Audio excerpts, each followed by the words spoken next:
என்னடா தீபாவளி அடுத்த வாரம் வச்சுக்கிட்டு ஒண்ணு தீபாவளி வைபே இல்லையடா. என்ன ப்ரோ ட்ரெஸ் எடுத்தியா இல்லையா? ட்ரெஸ் எல்லாம் எடுக்கலாம் ப்ரோ. நேத்து கூட ட்ரெஸ் எடுத்தேன். இது புது ட்ரெஸ் தான், நீ போட்டு வந்துட்டேன். அவ்வளவுதான். ஜஸ்ட் தீபாவளி அவ்வளவுதானே.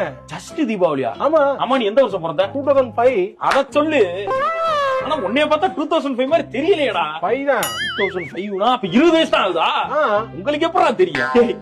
எங்களுக்கு எல்லாம் தீபாவளி தான்டா பெரிய ஃபங்க்ஷன். புது ட்ரெஸ் உடனே தீபாவளி அன்னைக்கு மட்டும் தான்டா வாங்கி கொடுப்பாங்க எங்களுக்கு எல்லாம். மிஞ்சி போனா பொங்கலுக்கு பிறந்த நாளுக்கு கூட ஒரு 2 ட்ரெஸ் கிடைக்கும். மொத்தம் 3 ட்ரெஸ் தான். அதனால எப்ப தீபாவளி வரும் புது ட்ரெஸ் போட்டு அளப்பலாம். மாமா சித்தப்பா பெரியப்பான்னு யார் வந்தாலும் டே ஓ தீபாவளி ட்ரெஸ் எடுத்துட்டு போய் காட்டுறான்னு அம்மா அப்பா சொன்ன உடனே தட்டுல தூக்கிட்டு போய் காமிச்சதெல்லாம் கண்ணுக்குள்ள வந்து போகுதா? அப்படிலாம் கொண்டாடின தீபாவளிய ஒரு மரியாதையே இல்லாம ட்ரெஸ் கூட எடுக்காம என்ன சுத்திக்கிறீங்க? எப்படிடா? அதான் அப்படிதான். நீங்க எல்லாம் பூமர்ஸ். உங்க அப்பா கஷ்டப்பட்டாங்க, எங்க அப்பா கஷ்டப்படல. அதனால எங்களுக்கு அதை பத்தி இது இல்ல. ஏய், உங்க அப்பா கஷ்டப்படல, ஆனா நீ கஷ்டப்படுவடா. கண்டிப்பா கஷ்டப்படுவ. தீபாவளி மரியாதையை போச்சுக்க ஒரு வெடி கூட போட மாட்டாங்களே. 3 மாசம் முன்னாடியே வெடி போட மாட்டாங்க. எதுக்கு தாண்டா